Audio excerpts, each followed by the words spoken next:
Rhythm पे challenging early post operative रिदमियास। तो rhythm के प्रॉब्लम्स तो बहुत हो सकते हैं, राइट, बट जो कॉमन चीज़ है वो कॉमन है। तो आप जो यहाँ रिदम के प्रॉब्लम देखते हो, कौन कौन से देखते हो यूजुअली बेड साइड पे सर्जरी के बाद? क्या आपके यूजुअल रिदम प्रॉब्लम हो सकते हैं? जेट हो सकता है। जेट, हाउ ऑफन आप जेट देखते हो? How often? Jet is junctional ectopic tachycardia, उसमें बात करेंगे। 5 to 10%. 5 to 10%, तो that's quite a few. If you are doing 1000 case कर रहे हो तो आपके काफ़ी, अब महीने में 100 केस तो कर ही रहे हो, तो आपके 5 से 10 बच्चे हर महीने JET, that means every week you have 2 cases, ठीक है ना, which is important। और क्या देखते हैं आप, और क्या आपको प्रॉब्लम्स बेड साइड हो रही हैं? Frequent ectopics. एक्टोपिक्स हो रहे हैं, like PVCs, PACs, PVCs. but not significant bothering। बाइजेमिनी हो रही है, अगर हार्ट सिक है तो, ठीक है। अच्छा, आवाज नहीं आ रही? ओह, चले नहीं, इट्स ओके। नहीं, सही, मैं इधर आ जाता हूँ। क्रॉप हम करा के आवाज नहीं है, कोई नहीं। हाँ, ठीक है। तो आई थिंक बाइजेमिनी वगैरह हो सकती है ये, लेकिन those are probably transient with ischemic heart. Bigeminy का क्या मतलब है? कोई मुझे डेफिनेशन बताएगा बाइजेमिनी की? कोई नहीं आता है? आपको सब आता है, कोई इसमें वो नहीं घबराने की बात। हर नॉर्मल बीट, फिर एक्टोपिक पीवीसी, नॉर्मल बीट फिर पीवीसी, राइट। फिर ट्राइजेमिनी का मतलब है हर 2 के बाद एक आ रहा है, और कपलेट्स का मतलब है कि 2 आ रहे हैं, ठीक है, और ट्रिपलेट्स का मतलब है 3 आ रहे हैं। और डेफिनेशन क्या है वेंट्रिकुलर टैकिकार्डिया की? वीटैक, जो कि आज मैं बात नहीं करूंगा बिकॉज लेक्चर लंबा हो जाता है। वीटैक वेंट्रिकुलर टैकिकार्डिया की डेफिनेशन क्या है? 3 से ज़्यादा 4 अगर बीट हो जाए पीवीसी की साथ तो वो वेंट्रिकुलर टैकिकार्डिया है, उसको हम नॉन सस्टेन कहते हैं। और वो ऑब्वियस साइन है, किसी को हो रहा है तो वो बच्चा वीटैक में जा सकता है। तो अगर आप 4 देख रहे हो बीट तो दैट्स इमरजेंसी। 3 पे you have to be acting your group and से भी क्या हो रहा है, ठीक है। तो दीज आर कॉमन। और फिर ब्लॉक देखते हैं आप यहाँ पर, सर ब्लॉक है, एवी ब्लॉक इतना है आपके पास? How often? Once per month. Once per month. Less. इतना नहीं है ज़्यादा, which is good। तो आई थिंक जो डेंजरस जो 2 चीज़ें मैं समझता हूँ वो एवी ब्लॉक है and then JET. That's my thinking. The rest you can manage and heart sick area you can manage accordingly, but those are the ones you need to pass and do something about. So let's go systemically. Hopefully it's not too loud, is it? Is it okay? Yes. Again, I have no any financial relationship with the commercials, anything today I want to say, like no disclosure is clear. So today we'll talk about some arrhythmias in post-period, we'll talk about some risk factors, and then review and agree the diagnosis and management. Okay? So अब ये बहुत ही I think font छोटे हैं, I'm not sure आप लोग देख पा रहे हो। तो जैसे कल मैंने आपको एक स्लाइड दिखाई थी कि आप कमरे में जब जाते हो बच्चा ब्लड प्रेशर कम है, you have to go from those 4 headlines I mention. Preload में क्या है, पोस्ट आफ्टर लोड में क्या है, कंट्रैक्टिलिटी में क्या है, रेट रिदम में क्या है, रिमेंबर। उसी तरीके से अगर रिदम प्रॉब्लम है और नर्स डॉक्टर को बुला रही है या नर्स खुद एनालाइज कर रही है या कर रहा है, you have to be going through all the things in your mind कि क्या हो रहा है, व्हाट आर द पॉसिबिलिटीज जो रिदम में हो रही हैं। एंड आई नो कि पीपल गेट स्कैर्ड ईकेजी से और पता नहीं क्या हो रहा है, समझ नहीं आ रही, but you have to pay attention. Once you really approach it systematically you will understand what's happening. Okay, that's the key. To take your time and understand. Baby stable है, take your time. Baby unstable है तो उसको तो मैं समझता हूँ baby जब unstable होता है बिल्कुल, और Ikram will agree with me, then CPR is easy. You go to chest compression and epinephrine. That's it, right? That you can find out why, but you got to act right away. If baby is unstable, you have time to analyze what's happening. तो आप कमरे में जाते हो और आप कहते हो जी ओके पेशेंट है रिदम प्रॉब्लम है, ये ऑफ लग रहा है स्क्रीन पे, बच्चा इज ओके, ब्लड प्रेशर थोड़ा नीचे ऊपर है लेकिन स्टिल टाइम है हमारे पास। तो आप पहले वही करते हो कि जी एयर सही है, ब्रीदिंग सही है, सर्कुलेशन सही है, ठीक है, स्टेबल है ओवरऑल। और कुछ कंडीशन में नहीं भी हो सकता है stable, then you go down and you assess the rhythm, look at the monitor कि वहाँ कुछ है कि नहीं है, कुछ ईकेजी ट्रेसिंग है कि नहीं है। नहीं है तो वो असिस्टल ही है, provided leads are on. And then बच्चा of course ABC will be clear कि वो asystole का मतलब है he won't have a blood pressure, he won't have a pulse, and you gotta go to CPR. As I said, that's very simple. फिर आप discuss करते हो rhythm अगर है तो क्या है, रिदम के बाद पल्स है कि नहीं है। आपके पास रिदम हो सकता है लेकिन पल्स ना हो, ठीक है। तो अगर पल्स एब्सेंट है तो उसकी तीन चीजें हो सकती हैं कि रिदम कुछ है स्क्रीन पे लेकिन पल्स नहीं मिल रही। और प्रॉपरली पल्स चेक करने का तरीका यही है कि आपको या तो इधर चाहिए, बच्चों में भी कैरोटिड या ब्रेकियल या radial pulse, central pulse, femoral, typically हम फेमोरल पे जाते हैं क्विकली बिकॉज इजीली एक्सेसिबल होता है। तो आपने 3-4 सेकंड लगाने उसको फील करने में, और पल्स अगर नहीं है और कुछ रिदम है तो वेंट्रिकुलर फिब्रिलेशन हो सकता है। पल्सलेस वीटैक, जैसे वीटैक है tachycardia no pulse, there is also V tach with the pulse, and this one is without pulse, and then you have PEA. PEA क्या चीज है, आपने सुना है पहले?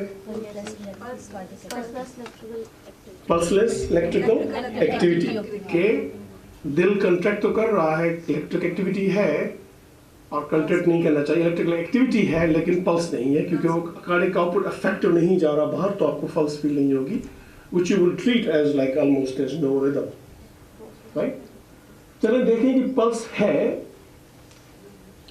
रिदम भी है, पल्स भी है। अब क्या पॉसिबिलिटीज हैं? या तो स्लो होगा, या इरेगुलर होगा, या फास्ट होगा, या तो नॉर्मल रेट होगा लेकिन फिर भी एबनॉर्मल लगेगा। तो ये चीजें पॉसिबल है कि नॉर्मल रेट है लेकिन ऑफ लग रहा है, डजंट लुक नॉर्मल, तो वो बना ब्रॉन्ज ग्लास सकता है राइट या लेफ्ट साइड पे। लो एट्रियल रिदम हो सकता है which is normal variation. Sinus arrhythmia हो सकती है, साइटस इनवर्सस में जो होता है, या लीड्स को उन्होंने गलत रखा है, या दिल के खाने जो है वो उल्टे हुए हैं, साइटस इनवर्सस या साइटस सोलेबल हम उसको कहते हैं। एट्रियल आइसोमरिज्म होता है जिसमें sinus node is other side, वो भी एबनॉर्मल हो सकता है। या WBW सिंड्रोम हो सकती है, डेल्टा वेव्स भी एबनॉर्मल लगती हैं आपको, दिस इज नॉर्मल। तो फास्ट का wide QRS, narrow complex QRS, उस पर वापस आते हैं। स्लो में sinus bradycardia, 6 sinus, AV node block वाला भी स्लो होगा, तो फिगर आउट कि क्या हो रहा है वहाँ पर। और इरेगुलर है अगर, तो फिर साइनस एरिथमिया और atrial fibrillation, again PVCs we talked about and PSCs as you were observing those bigeminal trigeminal. तो नैरो कॉम्प्लेक्स और वाइड कॉम्प्लेक्स का क्या मतलब है? तो अभी EKG देख रहे हो, रिदम है, पल्स भी है लेकिन फास्ट है, तो अब आपको नेक्स्ट चीज, ये सब चीजें होनी चाहिए within few seconds. It's not like हमारे पास पूरा दिन है, right? Because you never know which your baby is gonna go, but of course you take your as much time which you make you understand, you calling your doctors, you calling your other cardiologist to come and help, meantime you have time to figure it out. तो नैरो और वाइड का क्या मतलब है definition wise? तो जब QRS को देखते हो तो Q से R जब नीचे आ रहा है तो वो जो उसकी जो विड्थ है ऑन द EKG, आप स्लो डाउन भी कर सकते हो स्क्रीन को या टोल्ड EKG भी ले सकते हो, that has to be the 2 small squares. So each small square is 0.04 milliseconds. So 0.08 तक, जिसको सेकंड्स या 80 मिलीसेकंड हम कहते हैं, तो 80 मिलीसेकंड वो 2 स्मॉल बॉक्स से ऊपर अगर है तो वो वाइड है, और विद इन 2 स्मॉल बॉक्स है तो वो नैरो है।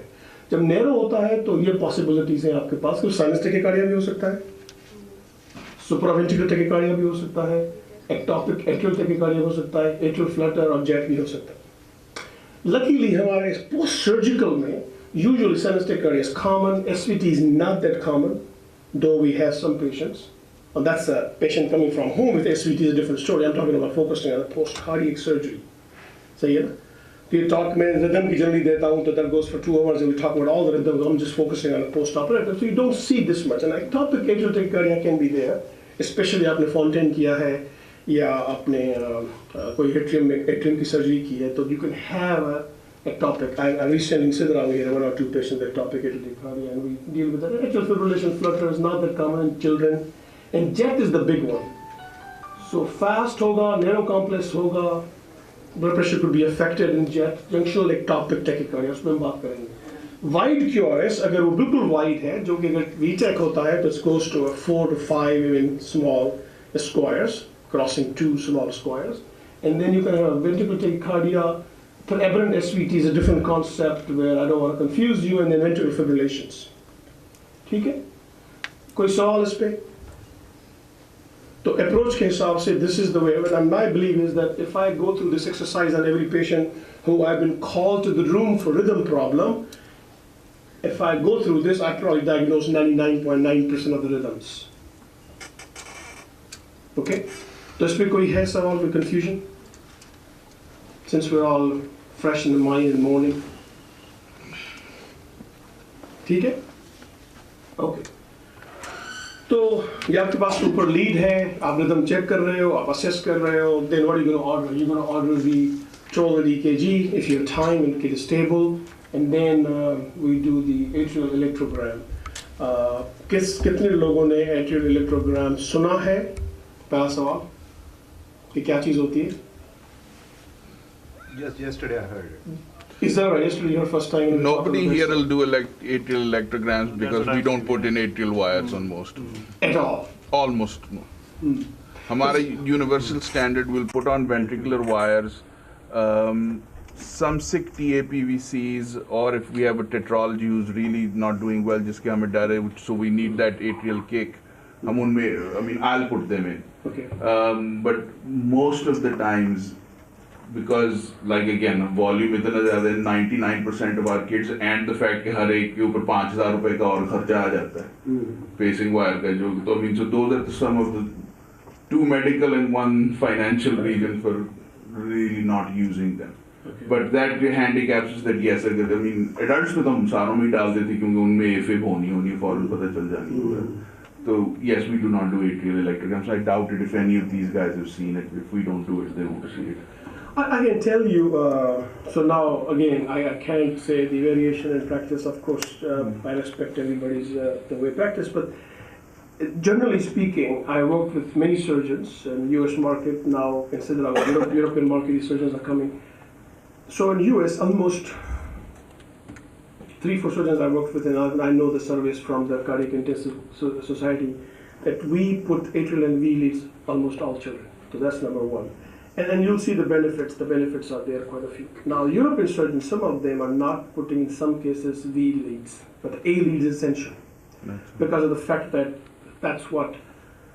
If you don't expect, AV block, the lesions which you are very confident, then he doesn't put V leads. So I had a couple of kids that we had no V leads, which I feel uncomfortable because I'm used to having these leads to be able to diagnose properly and treat. So I think A leads have a role, but again, I'm sure how you are perceiving that's absolutely. Like you said, when I came, हर एक में डल रही थी. फिर आहिस्ता आहिस्ता अंदाज़ा हो यार इस्तेमाल इतनी कम होती है ना. I used to like to overdrive pace our jet patients. अगर मेरे patient को jet होता तो मैं overdrive pace करने की. That was how I was trained. Yes. अब इनका हमारे जो पेसमेकर थे उनमें स्टैट पेसिंग नहीं थी. अच्छा. तो फिर वो एक रीजन फॉर यूजिंग इट खत्म हो गया तो फिर मैंने कम कर दिया. ठीक. No, I think I understand that, and at the end of the day, you're right. Usage is going to be 5% or 4% of your volume. So I'm hearing, even if you're a great surgeon, maybe jets are very little. So if you have, but I think again helping diagnosis, and I will demonstrate a few examples how it helps. So basically, you order these 2 things on the bedside to figure out what else is happening with rhythm. So going forward, what are the risk factors? This is the conduction system of the heart. I'm sure काफी लोगों को पता है. Let me tell you, when surgeon opens the heart, and he's sitting right here, he can correct me if I'm wrong, that you cannot differentiate between normal tissue and conductant tissue when you're looking at the heart. In fact, till today, and again, my literature update is up to 6 months ago probably, I can say up to 6 months ago, there's no MRI testament to differentiate conduction system versus non-conduction system. People are working on it. In fact, we were conducting studies in Florida on animals, on pigs, to look for this conduction system because we were publishing that about the coronary artery distribution and conduction system, how they get affected versus pigs and human beings for research too. But again, at that time, nothing was available. In fact, one of the pathologists were very big on looking at the tissue and figuring out. So what you have classically, the pulse is generated at the SA node, which sits at the junction of the SVC and the right atrium, and then your pulse gets distributed right across to the left atrium and the right atrium, and then you come down to the AV node, which is sitting in the groove, which is the atrioventricular groove at the center of this area, and then the pulse goes down. And this is an interesting phenomenon most people don't realize. कि pulse जो है पहले नीचे आती है Purkinje fibres के पास फिर apex से ऊपर जाती है. क्योंकि आपके जो आउटलेट हैं दोनों वेंट्रिकल्स के ऊपर है, तो it has to go down in the center and then contraction happens from below up, because blood has to go out through the aortic valve, which is up there somewhere in this area, and the pulmonary valve up here. So it's kind of more of a, and then coming back up, going centrally down and then coming peripherally up. So this is the conduction system, the way it works. Overall risk for arrhythmia in a post-operative hearts, generally somewhere they call about 15%. And this is again, as one study I'm quoting, but the numbers are all over. At the end of the day, young age has a higher risk. Cardiopulmonary bypass time longer is a higher risk. Aortic cross-claim time longer is a higher risk. And for understandable reasons that there's a little ischemic effect there which can do that. Okay, so junctional ectopic tachycardia, the lesions which can really are prone, tetralogy, pulmonary conduits when you put right heart surgery, AV septal defect, and then arterial switch operations with VSD, because you're working on that area. So JET is common. Now we'll talk in a minute why JET happens and all that. Complete AV block, again those are the lesions, AV septal defect, subaortic membrane resections, VSD, and then VTEC also can happen in these, and these are rare phenomena, but you will see sometime happening. And then reentrant SVT can happen when those reentrant SVT means the patient already has some conduction problem and re-entry problem. Sometimes I've seen, we used to do transplants, Florida, we're still doing, so sometimes these transplanted hearts will have a re-entry phenomena, so kid will after transplant have a SVT, we've never had before. So again, overall risk is high, but the specific lesion risk is low, and JET is described in literature somewhere 8.5%, and block 3.7, but the recent studies are saying that block is less and less. Okay. I'm sure this is very far and you can't see, but let's just do a little bit exercise here in cases. This is a 9-year-old, 2 in the morning, and kid was admitted for sepsis, cellulitis. I had a VSD repair before, and now is admitted again to hospital a month later or 2 months later, you can call it. An echo was done and the function was good, and he's sleeping now, and then nurse noticed this on the rhythm and calling the doctor, and they're standing there like trying to analyze what's happening. So you come to the screen, you say PQRST, PQRST, PQRST, and then PQRST is not there, PQRST. So what's happening? Block is happening. And then you focus on the P wave and PR interval. You see how this is prolonging? So P to QRS here is shorter, longer, and drops. When you have a successive prolongation of the P to QRS duration, what do you call that phenomenon? Wenke-Bach. Wenke-Bach phenomena. Wenke-Bach phenomena is the second degree block, which is second degree first time, exactly. Which is, as a healthy hearts can have that. So if I'm the cardiologist going to the bedside to see this child, I'll say, ignore it, don't worry, there's nothing. Half the heart is healthy, had a VSD operation, I don't care. Heart is functioning now, he looks good, admitted for cellulitis, and you have a Wenke-Bach phenomena, deep sleep, with a prolonging PR and dropping P occasionally, not a problem. Okay. Very conscious cardiologist might say put a hold to it and review it in 24 hours, that's fine, but you don't have to generally. Now, same child, if he had a poor cardiac function, different problem. Any other congenital heart disease which can lead to the block, different problem. But VSD surgery, but he didn't have surgical block, now it's a different story. So Wenke-Bach phenomena, again, is a healthy heart can have that, and it's a benign process. 4-year-old, second case is where you have a cardiac dysfunction, and then nurse noticed this screen here. So it's a PQRST, PQRST, PQRST, P. QRST is gone, PQRST. Almost identical to this, but what's the difference?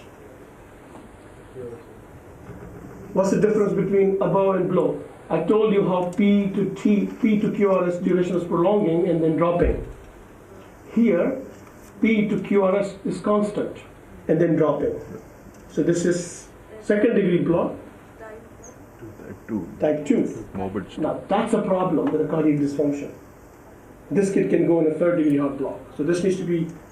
ECG, Jay, can I just emphasize, sorry for our nurses and our other ये जब ECG के ऊपर when you're seeing these changes or you're seeing any changes, what is the other most important thing that you need to be looking at the same time? कोई जवाब दे इसको.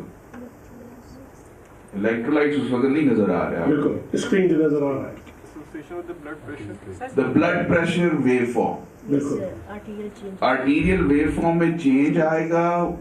अक्सर हमें phone की दफा आ जाते हैं सर इसकी रिदम खराब हो रही है. वो बच्चा हिल हुल इधर उधर आर्टीरियल लाइन ठका अपनी जगह चली जा रही है. ECG हिल रही है. सो हमेशा ECG जो ऊपर आ रही है उसमें चेंज आता है. उस लाइन में नीचे देखो कि आर्टीरियल लाइन में कोई चेंज आया कि नहीं. अगर ब्लड प्रेशर उत्ते थल्ले इधर उधर हो रहा है that is a significant ECG change and you have to look at that. Yes. Now, if you're dropping one beat from time to time, you may not see right away blood pressure change.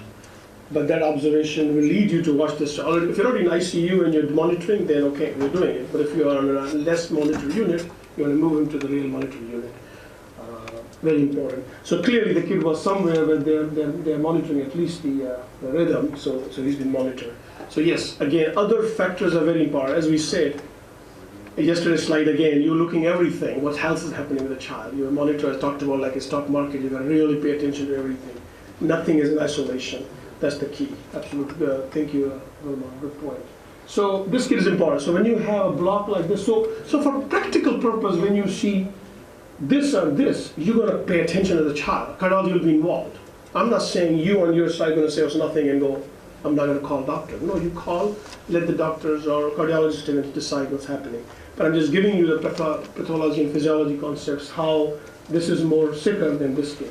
Now look at this kid, 6-month-old, AV canal repair. A few hours ago, came to you, blood pressure soft. Okay, you look at the monitor. And then you have this screen right here.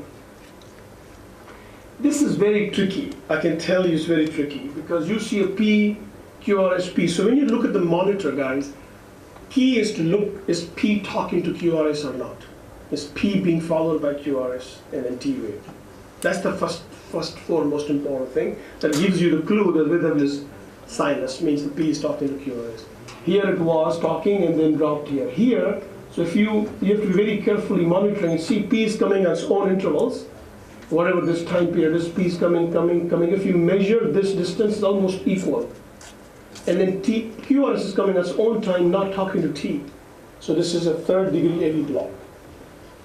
Okay, so this is important to really now here, kid may, now some kids with a 3rd degree AV block with a heart rate of 70 sitting there with the blood pressure reasonably okay. But that's a problem, the next thing, that heart rate may drop further. Because now your AV node is kicking and we call it escape rhythm is coming with a neuro QRS complex, but they may not continue the way it is. Okay. This one, 6-year-old, had a VSD repair and now has arm fracture, that's why he's in hospital being monitored. So what's this rhythm, guys? I'm not sure if you can see this from far away. I'm sorry the slides are prepared for a bigger screen. PQRST, PQRST, PQRST, then a gap, PQRST, PQRST. What's wrong with this rhythm? Be bold, say something. Abnormal? Normal? Abnormal. So what's the abnormality? That you have a distance longer here and narrower here, right?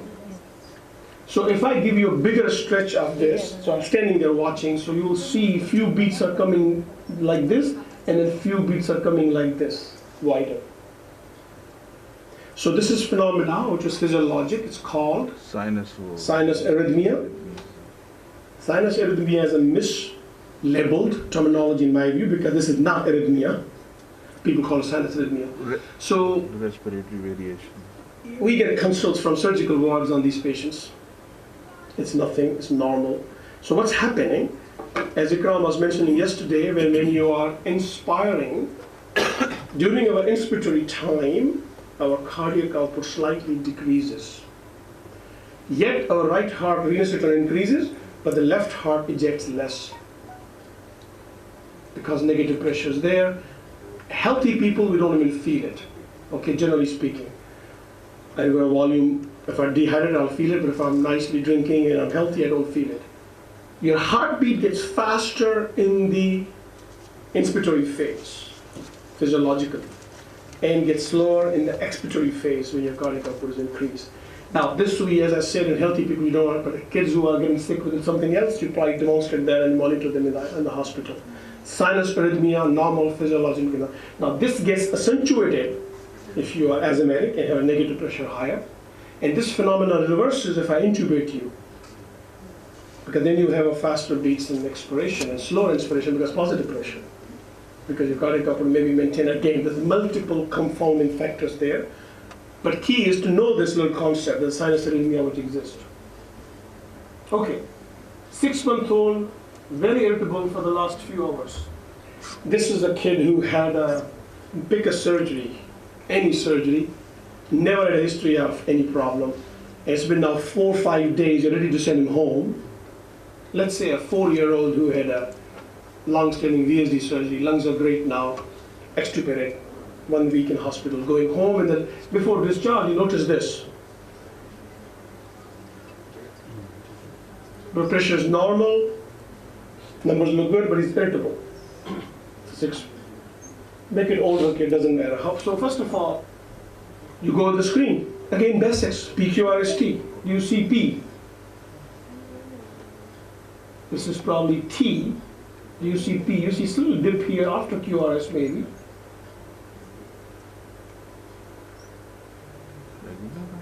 So if I give you bigger screen and bigger number, I'll tell you that there's no P in QRST, QRST, some maybe retrograde P after the QRS. So it's called narrow. So then second thing is fast. So first approach is, yes, it's abnormal. Yes, pulse is there, blood pressure is there. Okay, I have time to assess. Third thing is, okay, fast, slow, fast, of course. So how can you tell the rate on the screen without monitor telling you? You guys know how to calculate the rate on the screen? When you have an EKG, maybe a screen not screen is not clear. On EKG, how can you calculate the rate? एक डब्बा कितना 275 की 300. So you count the time, how many beats between the square. These are large square. These are small square and large square. So the beat is coming after 1.5 square in a way. So 300 divided by that time. Okay? If the beat was coming on every large square, that's a 300 times per minute. If beat was coming every other, that's 150. So beat here and beat here will be 150. This is somewhere 150 and 300, so let's say 200 probably. And if I gave you here 214. Okay, that's the rough estimate when you look at the screen. So what is this? Narrow complex, then you measure the narrowness, right? So it's narrow complex, tachycardia. What is possibility? Death is the one possibility. SVT is the SVT the second possibility. Yes, these are all narrow complex tachycardias. re-entrant nodal tachycardia. Re-entrant nodal tachycardia, of course. Dr. Saman is a little advanced, which I'm not going to talk about here, re-entrant tachycardia. But that's the phenomenon. That's how they do any re-entry or non-nodal re-entry.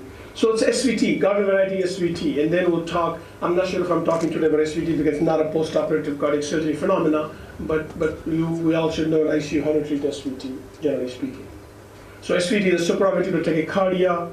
There is a pulse coming down. Remember I showed you through the AV node. What happens is that the accessory pathway, as he mentioned, to re-entry, so the pulse goes back up.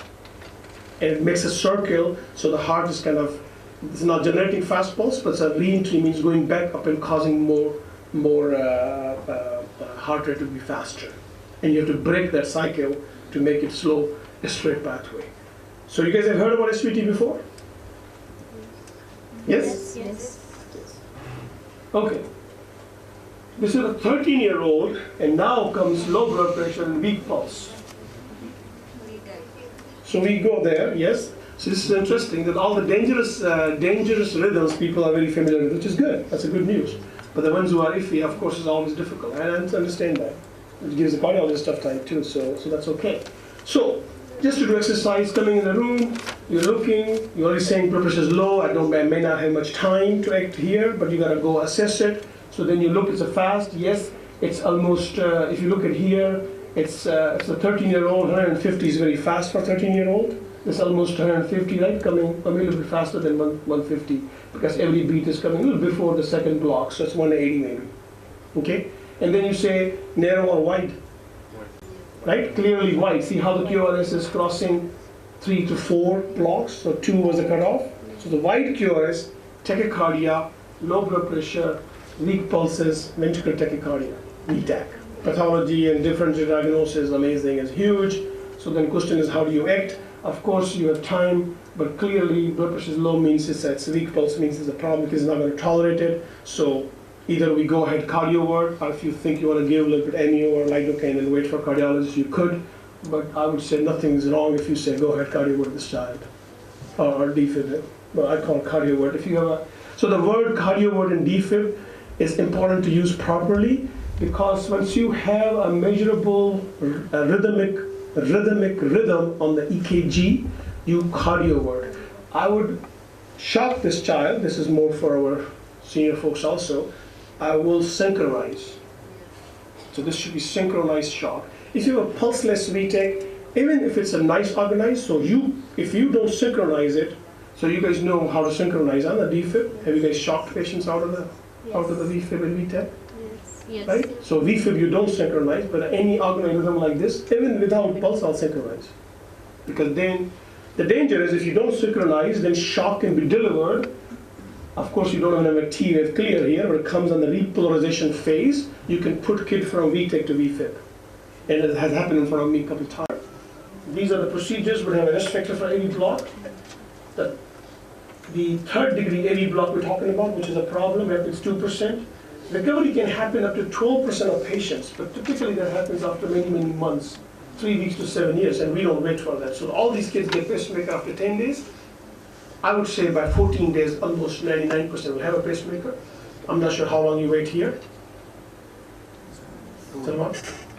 For pacemaker insertion on these blocks, 2 weeks. So 14 days, classic, yeah, same. So you can wait 14 days and then you initiate, and then maybe OR is not booked, so maybe 2 more days, that's okay. As far as you're pacing the child, it's not a hard and fast rule. Okay. So if your blocks are more than 2%, then this is what evaluation speed and Y, of course, we always take that as a benchmark. So this again was the bigger study. You can see you have 100,000 patients, and they found insulin block 1%. It's very good at the end of the day.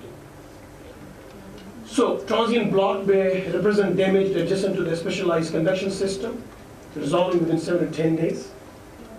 Beyond 8 days, usually permanent. And you do AV sequential pacing, we call it, A sense and V pace. So even with the AV block, yes, the V lead is important to pace, but it's important to have A lead where pacemaker can sense. So what's going to happen here, your A will be just doing its own. If you only have a V and you're pacing VVI, which I'm sure you're doing that, then it's not sequential. So what happens in these kids, same way, they lose some cardiac output because A is going itself and V is just pacing on its own. So you got, I think, AV sequential pacing with the DDD mode is the key, where you get the sequential pacing and good cardiac output in my view. Especially small babies, the rate of, they need 120, 150 range. Okay, so as I mentioned, use of steroids controversial.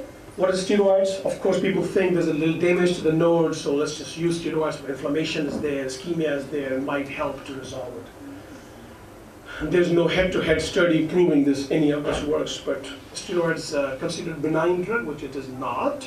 It affects your healing process and affects our immune system.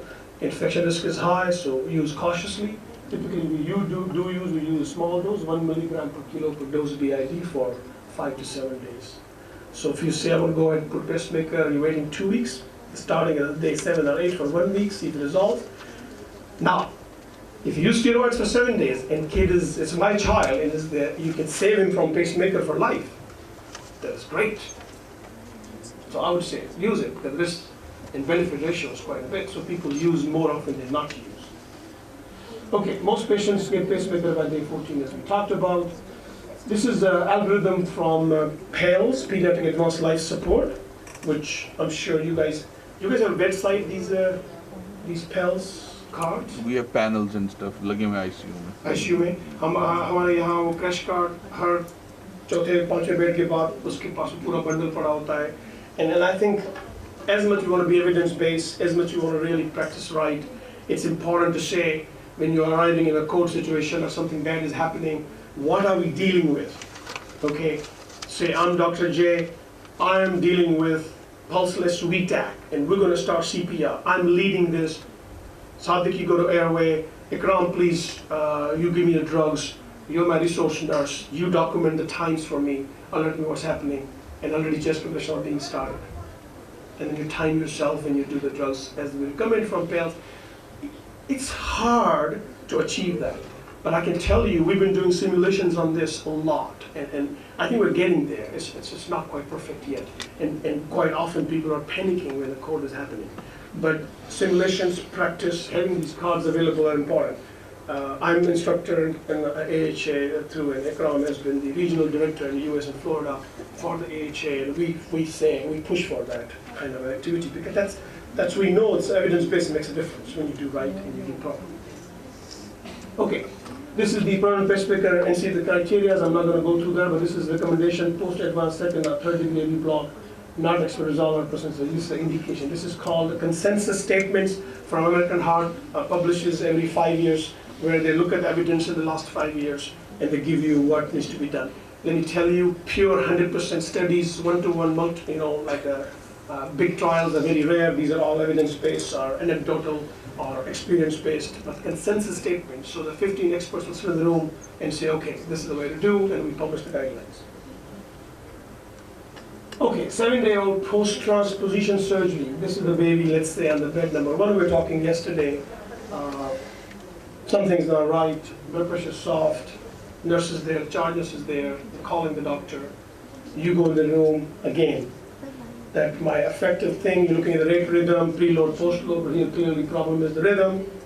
So you go in the room, you check the pulse, you check the blood pressure, soft, pulse is still there, you have left atrial pressure, you have a CVP line in the IJ, you have saturations, you have end-tidal CO2, temperature, toe temperature, central temperature. Again, look at everything on the screen, that's very important, right? So, who's going to analyze this?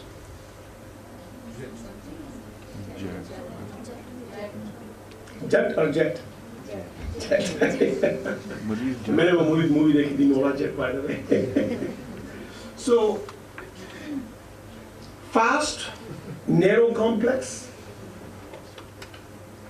no P. Now again, it's too far. You're sitting there, but you go close to the screen. Sometimes I slow it down to look for the P. That's talked about yesterday. The monitor on the screen is the standard speed of the EKG. What's the standard speed we talked yesterday? Some of you might remember. It runs at 25 millimeter per second. You can change it to a 50 millimeter per second. In fact, your monitor did not have that capability. I checked yesterday. All the flips in your monitors have that. So you slow it down, you look for P wave. So classically, you just slow it down almost all just to see what's happening. Okay? So, junctional ectopic tachycardia. Let's say it's the same kid. I slow it down. I still don't see the P. Sometimes I see the inflection, but being P there doesn't mean anything. It has to be talking to QRS. And you will see this is the LA line pressure, high pressure touching 20. I come, as Salman mentioned, that the jet, you come and you do initial jet, then you pace. So here's a jet here, fast. I'm slowing it down, so it looks a little slow, but it's not slow. It's still a rate of pretty fast rate. So it starts pacing. So when you pace the jet, you pace with the atrial leads. And again, you don't have any atrial leads, but again, you pace it. And then pace, and then you conduct. Pace, and you conduct. And you see how the LA pressure is changing on the screen. LA pressure, these are Cannon waves I talked yesterday a little bit. So, what is jet again in physiophysiology? I think I'm going to slow down a little bit and just talk to you guys clearly here. The extra focus in the AV node somewhere starts firing faster than the SA node. Okay? The reason it happens is a surgical damage direct, which is rare. Ischemic through the bypass time, longer surgeries. Transposition surgery may have been a cross-country time longer. So we say it's a direct damage, swelling, edema, ischemia of the tissue, because in the heart, every tissue is capable of firing, and firing very fast. Okay? So this tissue kind of fires, and it's a narrow complex, means it's coming above the AV, somewhere AV node area, and taking over. So any tissue which fast paces more than the SA node will take it over because the rest pulse will disappear. That's the natural phenomenon in the heart. Right? That's how the VTech supersedes the SA node. So now, what happens is that your atria is kicking, but it's been ignored, and your AV node is kicking with this jet, and your valves are not coordinated. So if I have a line in the left atrium, and the mitral valve is closed when the atrium is trying to eject, the pressure will go high in the LA line. This is called atrial ventricular dissociation, AV dissociation in a jet, where you're losing the cardiac output because atrium is not kicking the last filling part. As you know, the way cycle works, the filling of the left ventricle from the atrium happens passive flow in the first 2/3. The last 1/3 is an atrial contraction, which pushes the last 1/3 of the cardiac output. So when your valve is closed, you lose the cardiac output. So it's called AV dissociation. We call these waves cannon waves because they sharply go up like a cannon and they come down. And the range 2, 20, 30, whatever number heart can generate will go higher. So look at this, when I'm pacing, these cannon waves come down and you get a nice waveform for the LA waveform, LA line waveform. You know, monitors has all these waveforms. Ikram was talking to you yesterday. This is important to focus on them. Are they normal waveforms? They're looking okay. What they're supposed to be. My teacher used to say that when you're in ICU, my mentor, again, Dr. Z in Florida, when you look at a screen, you don't settle with whatever waveform. You say, okay, this is the baseline. It's supposed to be, it should look like a textbook. Because tomorrow I may be publishing this as a case report, and I take those pictures so that I have those as a record. So I think you have to really do re-zero and look at the line, because if the book says supposed to be this way, it should be, your patient should have the same way. Yeah, lines can have obstruction, touching the wall, and have a little different phenomena, then you resolve that. That's the question. So you're pacing the jet and then you're resolving it, and then we stop the pacing, as Salman said earlier, that we used to overdrive pace. This is called overdrive pace. You pace it and goes into the normal because of that fast firing area stops, because SA node is now again, but then they go back in the jet because it takes over again. If it's abnormal, abnormality is permanent or too much. Okay, you know, I'm going to skip this and I want to show you this screen. This is a 6-month-old this is again live case just last week in our ICU. Tetralogy surgery, 6-month-old, has a complete repair, comes to the room, and I'm just Saif is sitting here. You know, Saif actually was anesthesia, he brought the patient, and he in fact said to me, most likely this kid is legit, because they just moved from the OR and they thought, but blood pressure was maintaining. So 6-month-old, 83/49 is a good blood pressure. We all agree, right? And you got a 100% saturation. His enteral is low, in the sense. So the enteral is normal 43, but the respiration is 28. It's fine. So everything's looking great. Your temperature is not here yet because it just arrived. I haven't put the probe yet. So, but it's fast. It's to tachycardia, and I don't see a so then I said, okay, let's slow it down.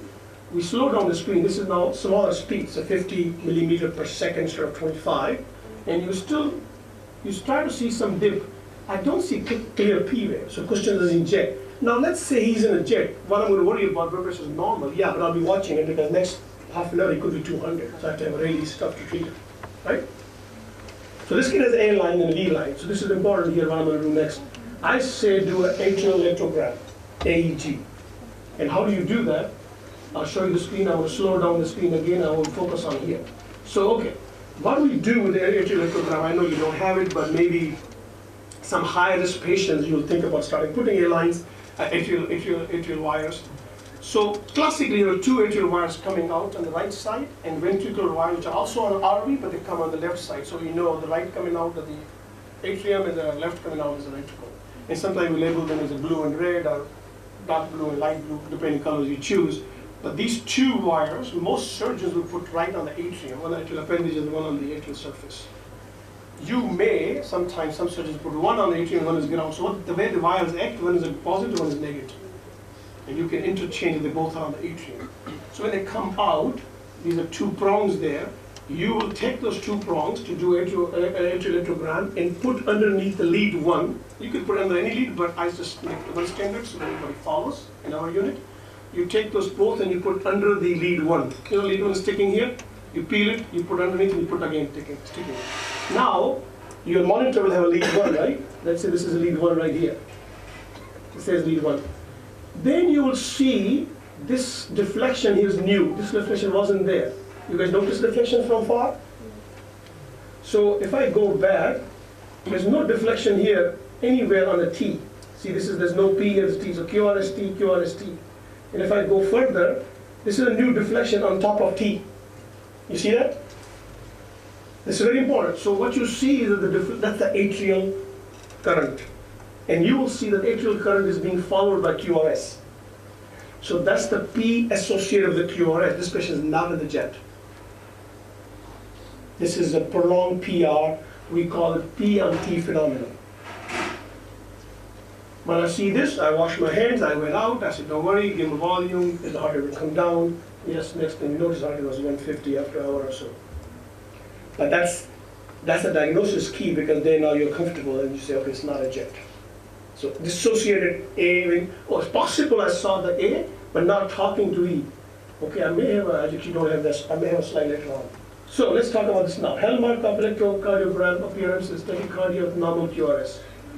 Rate can be 180 to 240. And again, we talked about this, why jet happens. Okay? And these are the risk factors for the jet. We can go faster. So this is the slide I was talking about. You have here jet with AV dissociation. So you still see a P. P current is there, but not talking to QRS. You can still have a P current on the atrial leads, but not talking. You have to make sure they talk to each other. Means every deflection is followed by QRS. Am I making sense? Or am I talking beyond? Please, tell me. I don't want to be, how do I say it? It's important to understand this, that's right, that's the whole message. That we're trying to just analyze what's happening with the patient and we treat it properly. So please speak up, ask me questions if I'm going fast or not being clear. Okay? So how do you manage jet? So as I told you that the jet is the edematous tissue or damaged tissue. It will resolve itself. It will take a few days, 48 hours, 72 hours, because jet resolves itself. Now we have to buy time. If the jet is too fast, blood pressure is low, and the kids don't do well. So all we do, the whole management of jet is to slow it down, so we can refill the heart, and we can have a little cardiac output. And then we are resolved. Once we resolve the jet itself, we stop pacing, stop everything, and the kid goes home, take the leads out. And that's the true phenomenon. Jet is never permanent, almost not reported ever. Correct me if you guys have heard this report. No. There's a congenital jet, that's a different story. Baby's born with junctional ectopic tachycardia, that's a different story. Very rare, I've not seen in my career congenital jet, but literature reports and book mentions that. We're talking about post-operative jet here, okay, which resolves itself. So you buy time. So what you're trying to buy time is that you need to bring the rate down to 160, below, at least in neonate, below 160. So then you can pace them atrially. So you still want to pace though, because I don't want to lose that cardiac output from the atrial kick. So I always pace them, but I only can pace if the rate is small enough. If I pace at 180, 190, I'm losing the whole game because you're not going to fill the heart. Fast heart is not too good, too fast. Too slow is not good either. So you got to find a medium where you can happily pace. So we need to slow the jet down so we can pace it. Okay? Now, as I said, post-operative patients have atrial ventricular virus. So at the same time, you're doing other things, right? Make sure that you have electrolytes all normal. Your magnesium, ionized calcium, potassium, all those needs to be repeated right away while you are looking at the child and doing other things, because anything, it's like having a sick baby with other things being off. You're going to make everything else right. Volume status is right, electrolytes are right, ABGs with no acidosis, all that. Now, the jet is fast and the blood pressure is low, your acidosis will be there until you fix the jet. Okay? So, sedation is very important. All these kids, we sedate them, and all the kids come sedated, as you know, but these will require a bit more sedation. And classically, drug is Presidex, which you will have here, I've heard. Dexmedetomidine. Dexmedetomidine is a drug which decreases endogenous epinephrine release. presynaptically. So it kind of has the effect on the blood pressure and the effect on the heart rate. Okay? And we actually have studied the drug in animals, which we are sending the publication now. Ikram and myself both are involved in that study. What we're doing, giving this to CPR kids, so we decrease endogenous epinephrine release, so they have a better outcome after the CPR. But point here is, this DEX also has a centrally effect of sedation without airway compromise.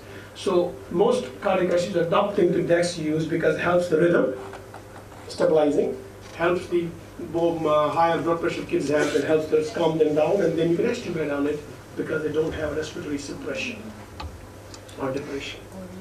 And then pressure, you would think it's an artifact, motion artifact, it is moving. I've been called to the room, so VFib, because patient is getting chest physiotherapy. I'm telling you, it happens. Literally, alarm goes off and then they say, it's a VFib. And then you know that somebody's doing physiotherapy. इसीलिए art line को देखा करो. CDR. Art line. Exactly.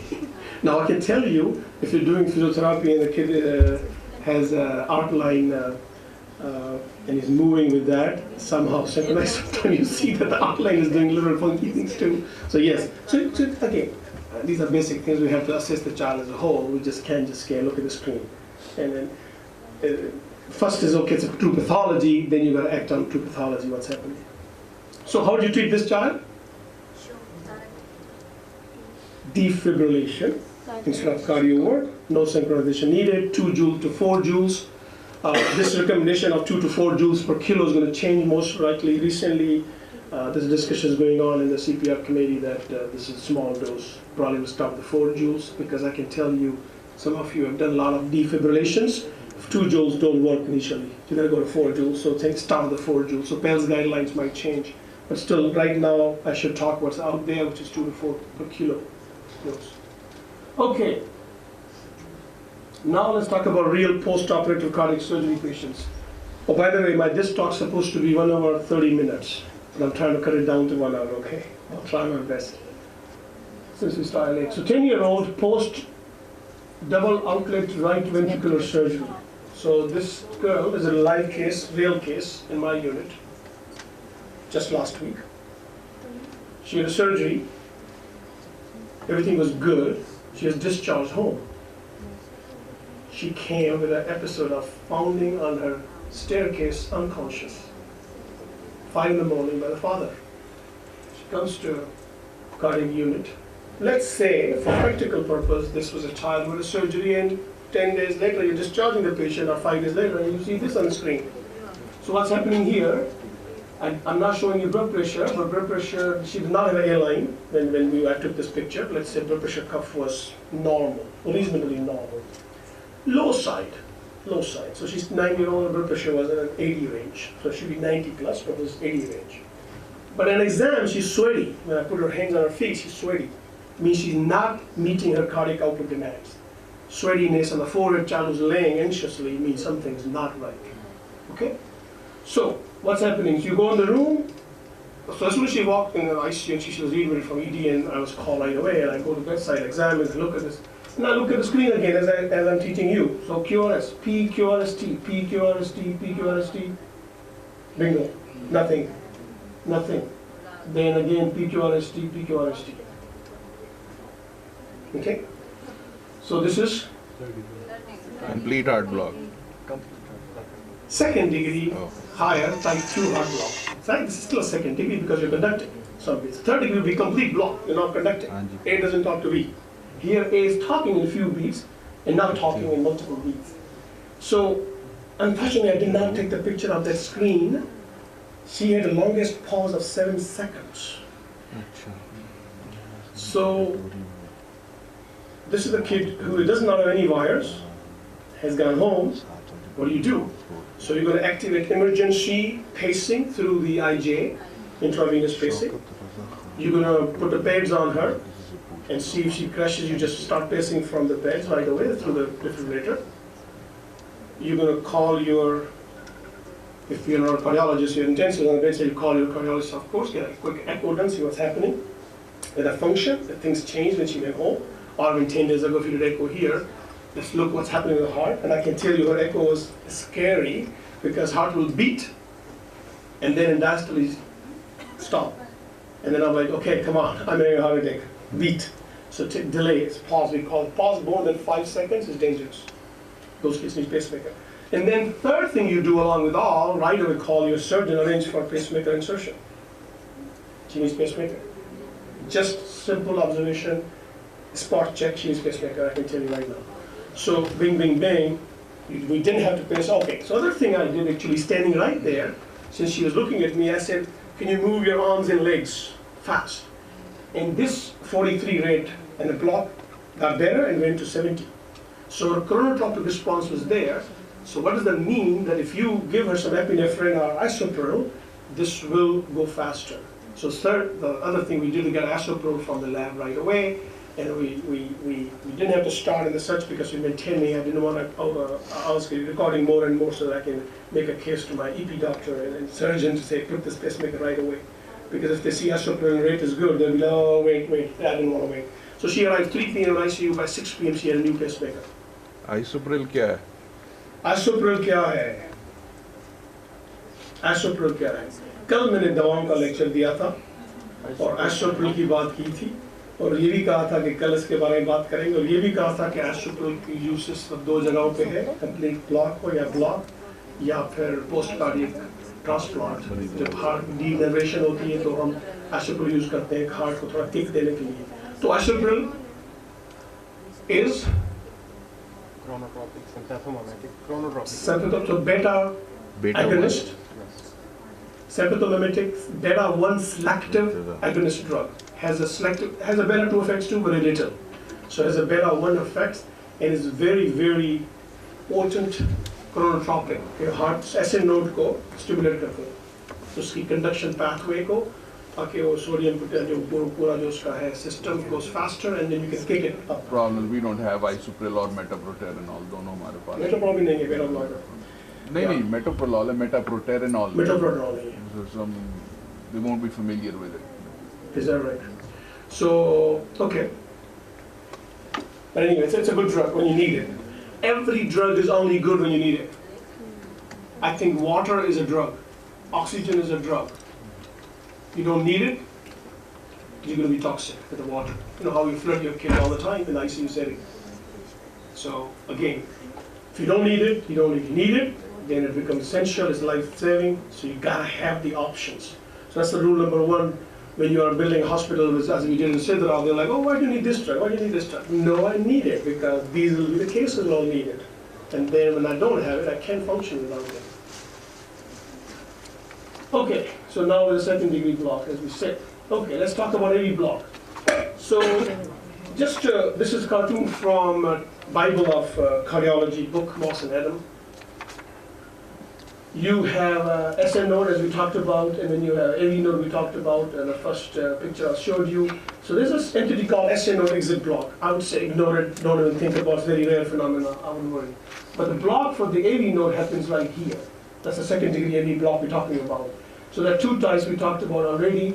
So if it's a high block, that's an Encke-Bach phenomenon. If it's a low block, that's a 2nd degree Mobitz 2. Infranodal block, that's a dangerous block in the post-surgical patients. Okay, post-surgery, cardiac surgery block happens. And question is, how do we wait and how long we wait? As you said, your numbers are small, which is good. And I'll show you next slide, probably have somewhere where I say around 2%, if you have thousands and thousands of cases, 2% patients get heart block, generally speaking. Now, when you have a heart block, you have to have an A and V leads, you pace him. Of course, V leads are more important in this situation. You pace DDD mode. I actually didn't see the pacemaker bedside. Which one you guys use? Medtronic? दो किस्म के Medtronic is Medtronic. So today I think we'll do a little session on that. I want to go through the little bit basics of it.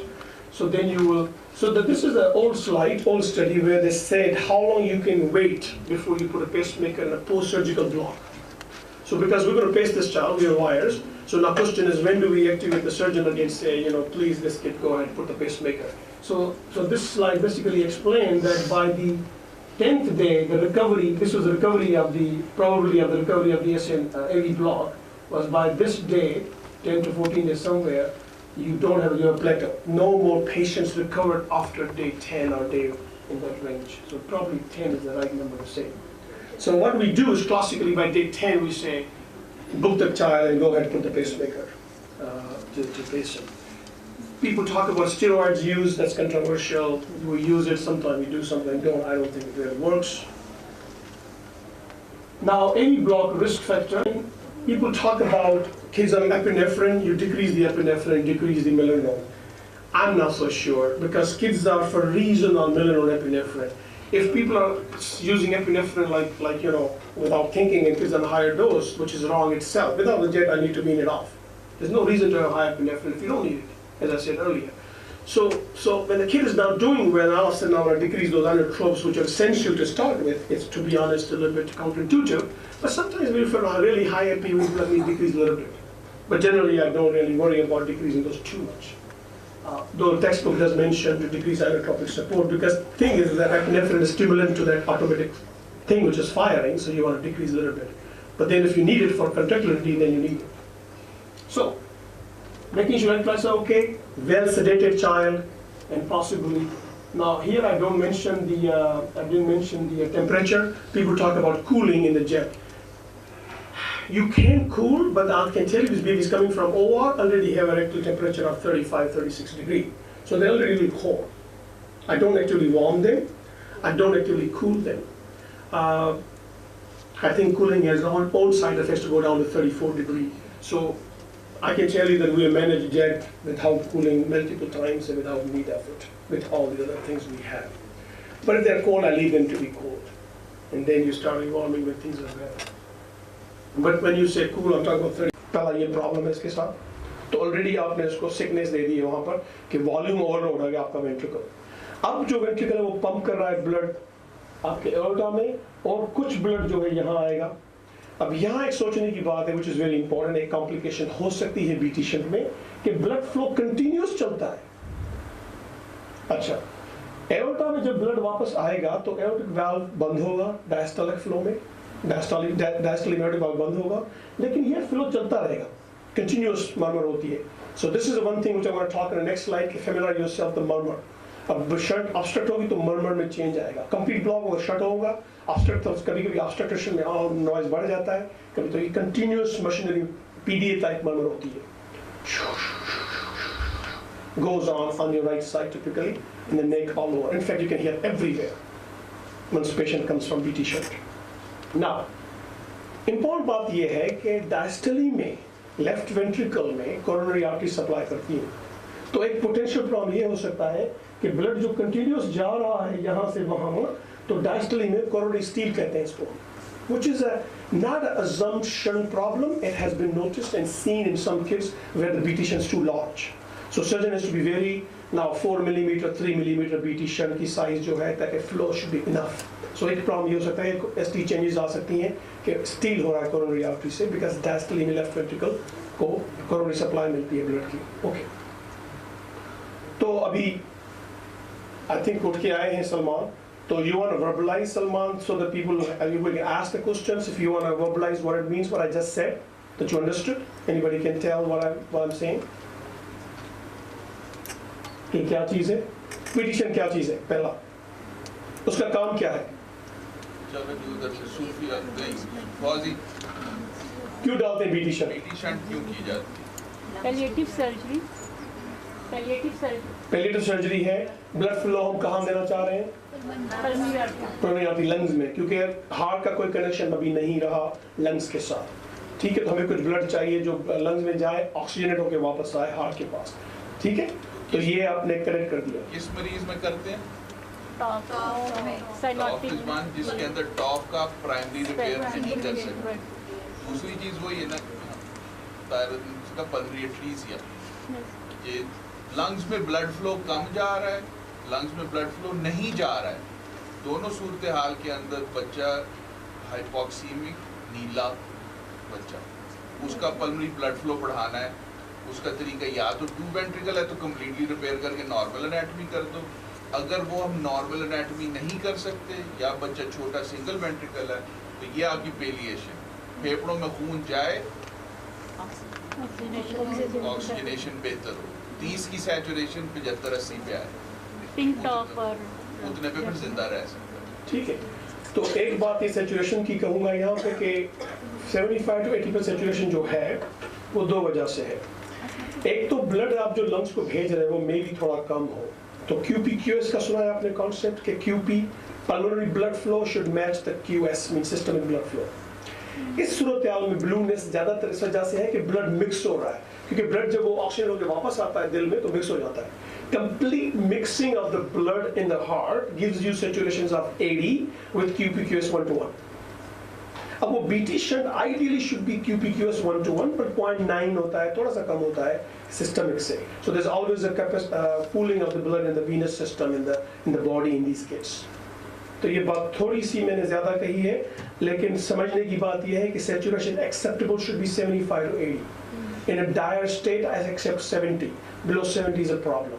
In some of these patients, these saturations are blood pressure driven, because जो blood ये यहाँ जो जाता है blood systemic blood pressure वही drive करता है flow को BT shunt में। तो blood pressure को कभी-कभी हमें artificially optimal रखने के लिए epinephrine, phenylephrine चलानी पड़ती है बच्चों को, अगर shunt थोड़ा optimal नहीं है। क्योंकि सर्जन कभी-कभी सोचता है कि यार बड़ा डालूंगा तो फ्लो स्टील हो जाएगा, कोरोनरी इफेक्ट होगा और लंग्स फ्लडेड हो जाएंगे, तो लेट्स पुट 3 मिलीमीटर। तो फिर वो harms us back कि फ्लो सही नहीं होता, तो you need to maintain the blood pressure early on first few days and then they get better slowly.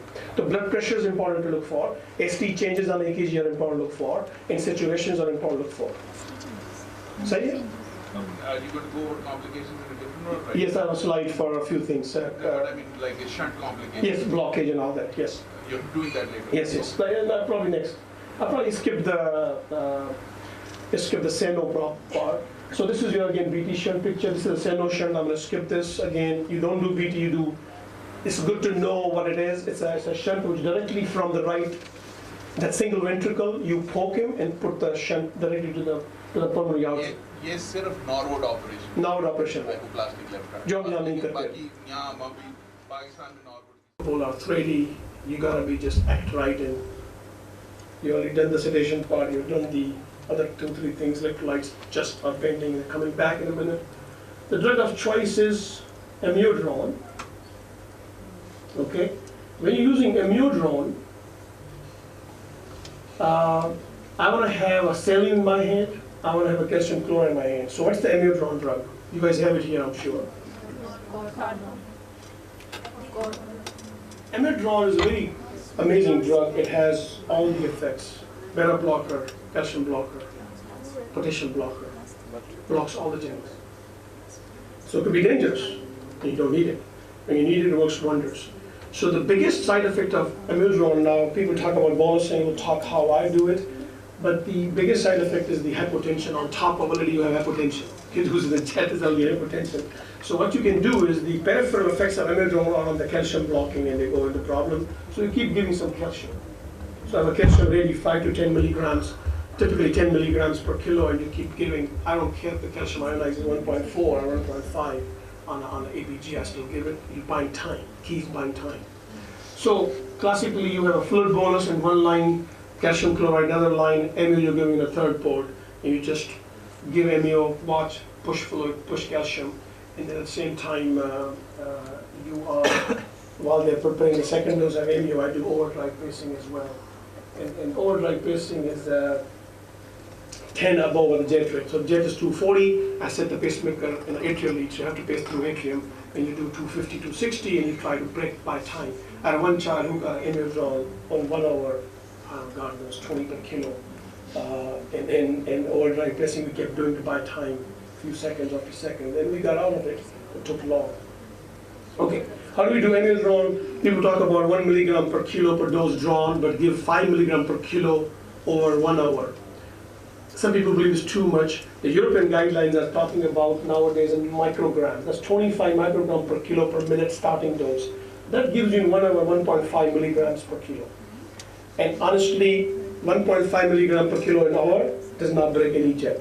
But since we have a dominance of our European colleagues in our ICU in Sidra, we have adopted 25 micrograms. Our surgeons from Europe also, so we adopted 25 micrograms. When I'm on the bedside, I just start 25 for 1 minute, and I go to 75 micrograms per kilo per minute for that first hour.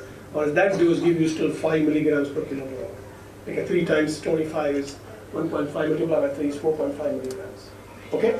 So, in a standard ICU, we used to draw 1 milligrams doses on a bedside for those high-risk jets. You have it, you just quickly push it in. Yes, sir. Why not start it when you're not hypotensive? Jet में हो hypertension नहीं है, वो एक दफा hypertension हो गई और आप देना शुरू करे हो और थले बह जान. बिल्कुल. तो absolutely right. But there are some kids who just are bad to start with. They go in a 240 and they're bad. I'm talking about those. Okay, so that. So this is why it's very important to catch the jet early.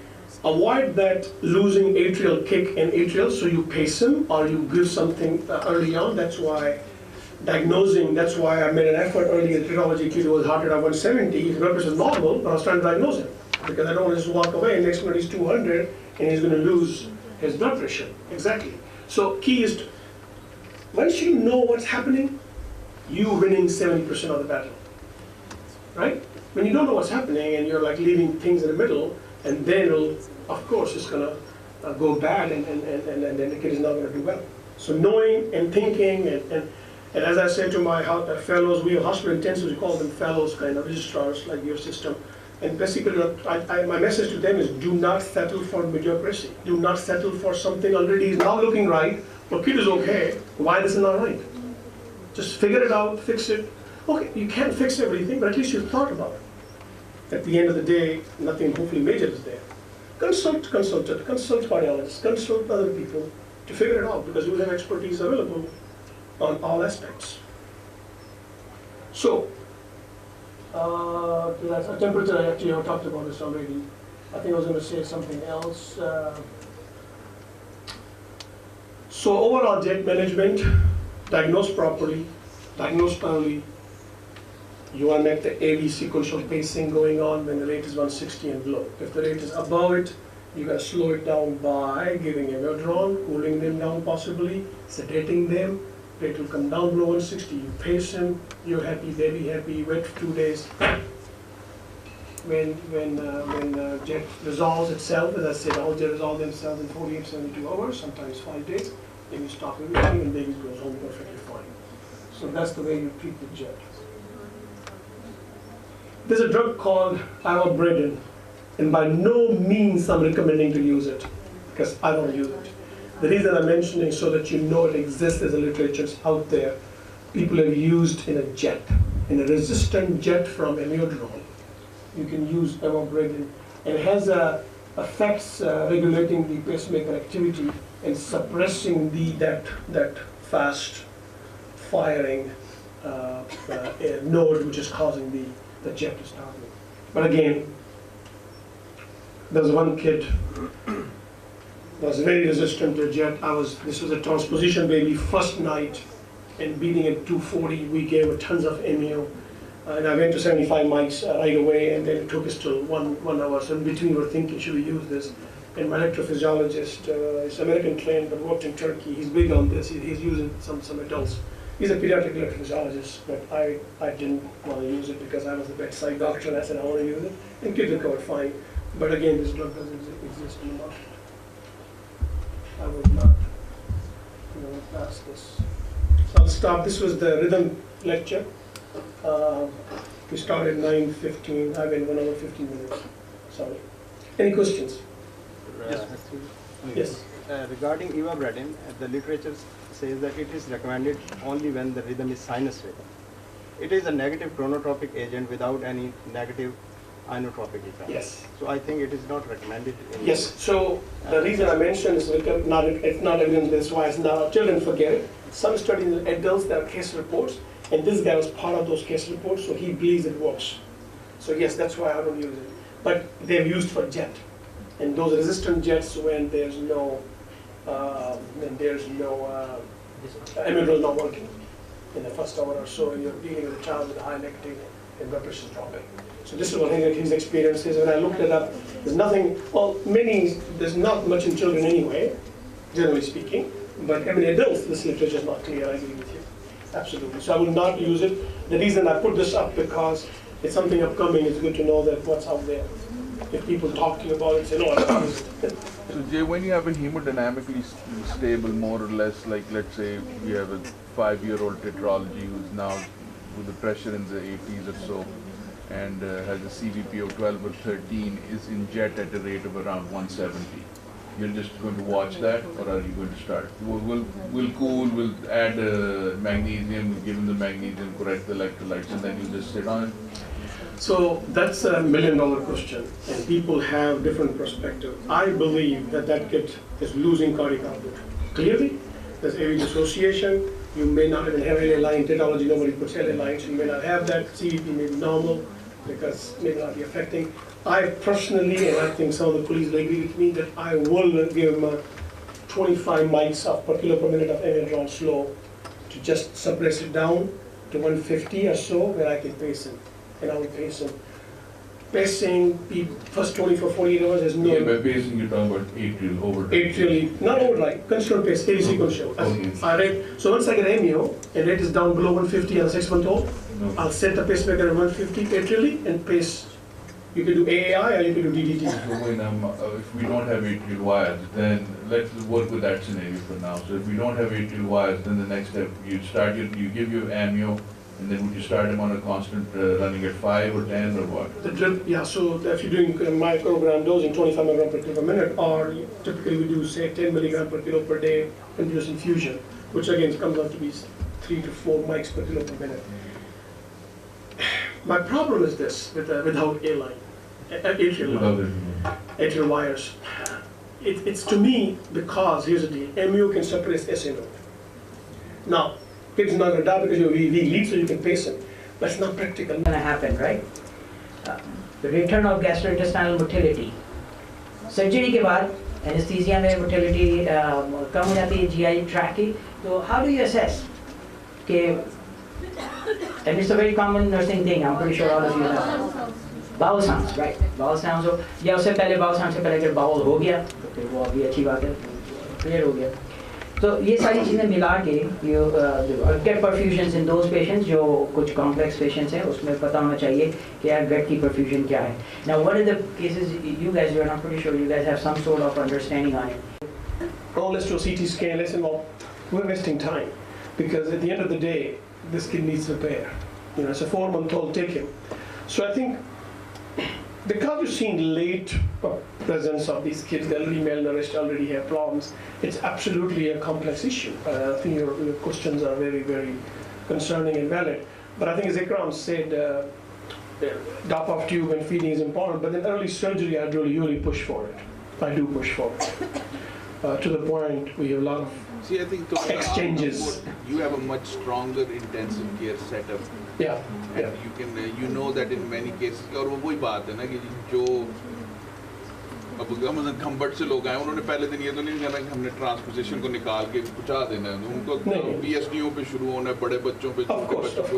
I think हम उस window में अभी फंसे हुए हैं कि ये बच्चे हमारे तंग करते हैं, हम अब वहाँ पहुँच गए, हमारा ट्रांसपोजिशन निकल आता है जिंदा, लेकिन उसको अगले स्टेप पे वही ना, वो बच्चा अब आज बेहतर लग रहा है जिसको CPAP लगा हुआ है, कल उसने वरना दोपहर इंटूबेट हुए होना था, आज उसने सेप्टिक हुए होना था और परसों उसने मर जाना. I agree. ये जो है ना इस खड्डे में से बाहर आना ना हमारे को.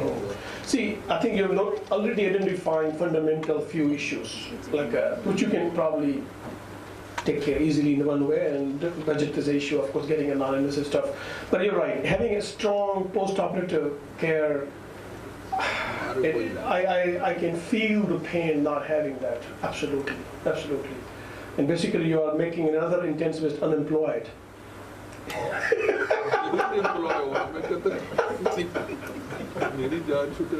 Okay, guys. So let's do the last talk, which is the.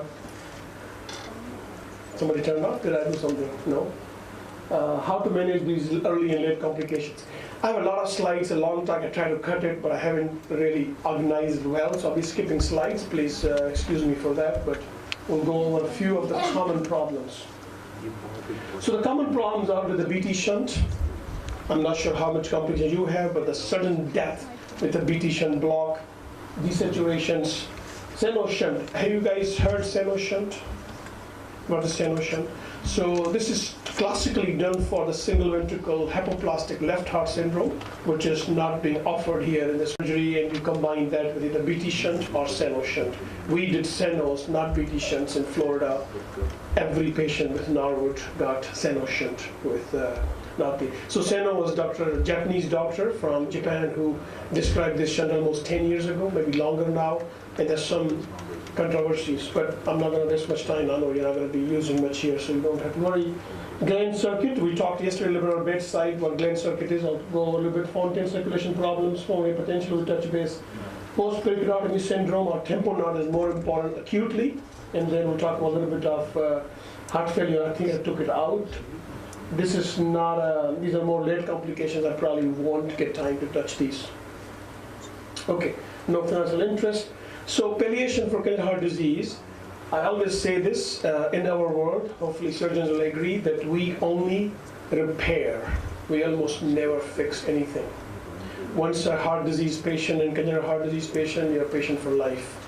You need follow-ups, you need visits, medications, checks, whatnot, with surgeon, with cardiologist, with pediatrician, of course. How do you palliate surgical repairs, biventricular repair, single ventricle repair? These are all biventricular repairs, means that you're still repairing it. You have residual some stuff, you need checkups and follow-ups. I'm not going to go through the list. Single ventricle repairs, there are three major categories. I did not put here a heterotaxy syndrome. I did not put here some isomerisms. Those are also single ventricles. But these are the major ones: hypoplast left heart Norwood, or if you have hypoplast right heart, which is trichotillomania, where the right heart is small, here is the left heart small, right heart small, and an AV canal imbalance where you have a patient right now on bed number 2, we were talking yesterday, who is AV canal tetralogy, 3-year-old, got a Glenn surgery yesterday. So that's the imbalance. AV canal means that the one ventricle is small, you're going to make one ventricle to a systemic ventricle. Okay, once you decide you're going to do a single ventricle repair, you decide to go single ventricle. The first stage is to make that single ventricle pump blood to systemic circulation. Okay, so this is what yesterday was done on that child, that you disconnect the pulmonary artery from that ventricle. That whole ventricle is pumping blood now to the systemic circulation, and the pulmonary blood flow is passively coming through the BT shunt or Seno shunt. And we'll talk about that a little bit more in pictures in a second. Then the single ventricle repair, that's the first stage. Now, typically this is done on those babies' first week of life. The first categories, hypoplast left and right heart is done at first week. Now, again, right heart could be done delayed depending what other they have, but this is done first week. In AV canal ones, you can delay it because you're not needing a BT shunt, because then they come for the Glenn surgery, which is done at 3 months. So second stage is 3 to 5 months. That's the Glenn surgery. We'll talk more. And the last stage is a Fontaine surgery, which is done by 2 to 3 years of age. Some centers delay to 4 or 5. This has to do with the IVC development. The size has to be adult size, which is around 2 centimeters before you can offer Fontaine surgery. Okay, all these names are fancy. These are doctors' names who kind of discovered, invented, and designed these surgical operations.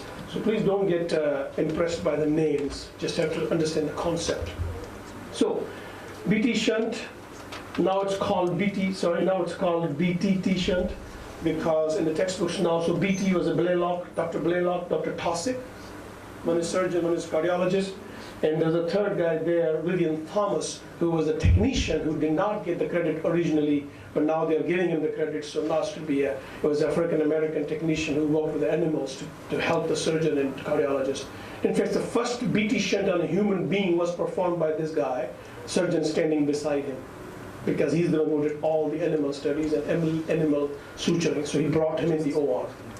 And this was in a Boston Children's Hospital where hierarchy and whiteism was big those days. But then the surgeon said, I don't understand this, call Vivian. Everybody's like shocked. He cannot come to OR because he's African American. But he made sure that he comes in the OR and help us to put this shunt. But then they published the paper, which I might have a reference here, 1945. 1945, I did not put the detail of authors. His name was not there. The guy who did the surgery. And this is where we all get human rights and whatnot, and the whole thing has changed. But anyway, I don't want to waste time on the history, but it's very interesting, very interesting. And the other thing I want to tell you, there's I'm not sure if you guys have watched the movie Something God Made. I'm sure. Vivian Thomas didn't do the surgery. He Well, was standing there. so it's more. He planned everything. Let me tell you, this is actually now on their Wall of Fame. The whole description, who did what. If you go to Boston Children's Hospital, it's the Wall of Fame. So there's still a controversy, but I bet you he did the surgery. was done at Johns Hopkins. Johns Hopkins. Sorry, because the surgeon flew there. Yes. No. Blaylock was chief of surgery at Hopkins. Tausig was Cardiologist flew there. Cardiologist flew there. But believe me or not, they're saying he did the surgery. And again, I wasn't there. This is 1945. I'm very young, by the way. But actually, I met Longmire. Is that right? अगर आप देखो ना उस operation के अंदर ब्लेलॉक खड़ा है, सामने उसके डेंटन कूली और लॉन्गमायर वर हिज असिस्टेंट. Yes. तो लॉन्गमायर से उसने ये कहा था कि सिलाई कढ़ाई ब्लेलॉक, और ब्लेलॉक की सुना सिलाई कढ़ाई बहुत अच्छी जबरदस्त नहीं थी, लेकिन विवियन थॉमस जिसके सर पे खड़े होके बता रहा था. अनुपाड़. By the way, I met Dental Cooley as well, of course, in Texas, but he passed away recently. Okay, so I think we're going to now waste time on this. So what is BT shunt? You guys should know this. I'm sure you do a lot of BT shunts here. Okay? Classic BT shunt was, so what are you trying to do? You're trying to you're trying to give some blood flow to the lungs. So as I told you, there's a blood flow to the lungs, the problem, and BT shunt is a palliative surgery for many conditions where you don't have blood flow to the lungs proper. So let's talk about single ventricle where you're trying to put a BT shunt, or any situation where you don't have enough forward flow from the pulmonary artery. So ventricle is single, pumping to the systemic. You try to connect now part of the subclavian artery to the pulmonary artery directly. So blood is coming backward and goes through the aorta to the systemic circulation. Yes, sir. Sorry, I apologize. Please, actually, surgeon can explain better than cardiologist. What I'm trying to say, this जो हमारे post operative complications का ये topic is the absolute most important, क्योंकि आप ICU नर्सों के तौर पे this is where you are the absolute first line of defense. तो इसलिए मैं चाहूँगा इसको interactive करो. ये ask them what BT shunt, और किसी ना किसी ने जवाब देना. मैं आपको घूम के बंदे या तो फिर इशारों से सवाल पूछने शुरू करने. तो इसलिए खुद you have to answer these questions. कि BT shunt क्या है, क्यों होना है, ताकि आपकी भी समझ बढ़े, और I mean maximum output is selected, because this is the most important thing that we're discussing in my opinion. ठीक है ना? तो सोचने की बात ये है कि आप देखो, ये हार्ट है पूरा, हार्ट का जो पंप है वो सिस्टमिक में जा रहा है, लंग्स में कोई फ्लो नहीं है हार्ट की तरफ से. अब हमें लंग्स को ब्लड फ्लो देना है. That's where the oxygenation is happening. To me it's very important, right? Blood has to go through lungs too, हम एयर ले रहे हैं, एक्सचेंज हो, फिर ब्लड वापस हार्ट को आए.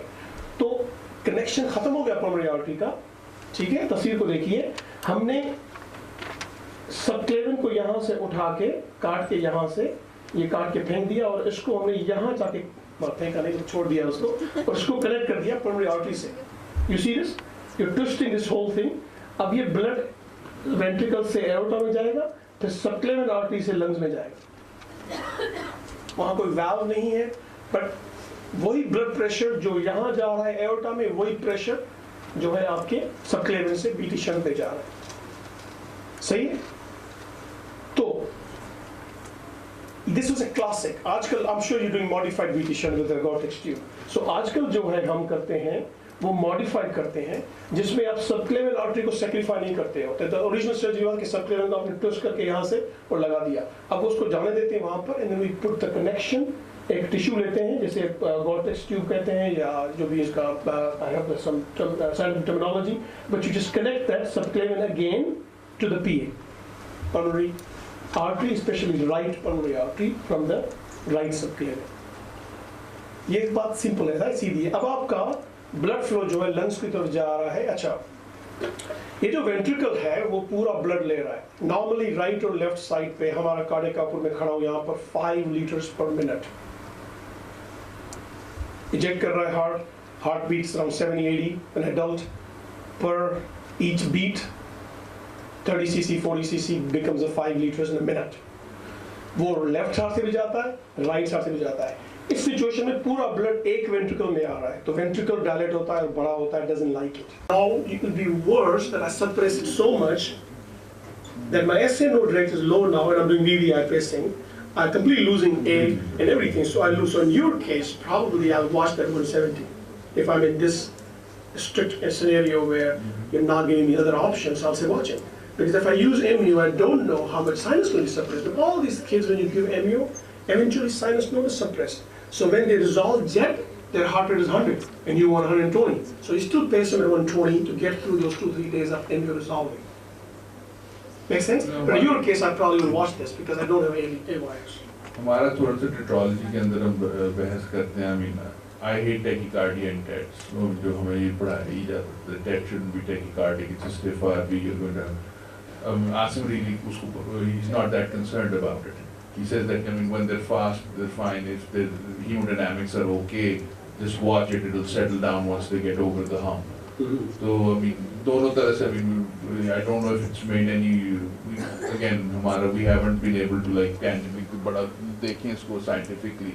It's more anecdotal के and अपनी training की यानी वो Style management. Style आ जाता है. लेकिन एक फर्क है ना भाई, पहले तो ये कहें कि साइनस टैकीकार्डिया नहीं है. साइनस टैकीकार्डिया तो हम सब रिलैक्स्ड हैं. वो तो ठंड ठीक है.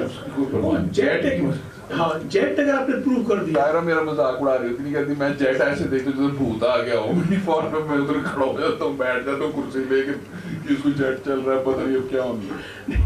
So I hate jet. We all do. Actually, I don't hate it. In fact, I like the kids who I have to do more and do CPR. Unfortunately. Okay, so Jay likes jet, Salman, because as long as he's in business class. उसको तो नौकरी मिली हुई है ना, jet का इलाज भी करेगा तो करेगा क्या? You know, it's a insurance for my job. That's right. So anyway, so any more questions? सही? I think gears change करते हैं. Akram, Why would you do like 15 minutes break? you want to finish break? हाँ, let's take a break. Okay, so 11 a.m. please shall come back, and Dr. Akram will talk about nutrition in the unit, and then I'll finish up with the post-operative complications.